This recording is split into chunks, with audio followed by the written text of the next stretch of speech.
hvað í gangi hérna? Já, við erum sérst í hljóðgjörningafélagi ungra listamanna í Kópavogi.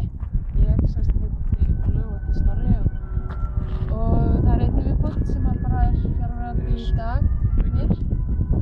Og við erum í sumar búin að vera að standa fyrir ýmiss konar hljóðuppákomum í Kópavogi og til dæmis settu upp hljóðinnsetningu í bílastæði sem er fyrir neðan Mólann og við héldum tónleika í Sundlaug Kópavogs og vonandi ná að skemmtilega fyrir þetta.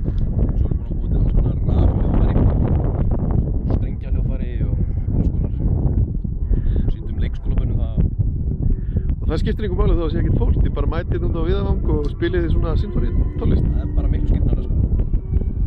Já, það er alveg ákveðin stemning í því að performera fyrir ekki neitt. Það er svona áhugavert. Hvernig fenguð þessu hugmynd? Við vorum bara að horfa á hana vínispilar áðan og átti í huga að þetta geti verið skemmtilegt sko. Gott verkefni fyrir daginn í dag.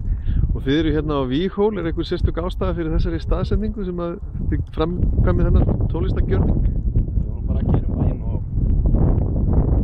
þetta á svo flottur staður, falinn og mjög fallegur. Hefur það bara hækki græjunum? Já. Það er þetta ekki hægt. Tónlistin er hægt í sér. Ok.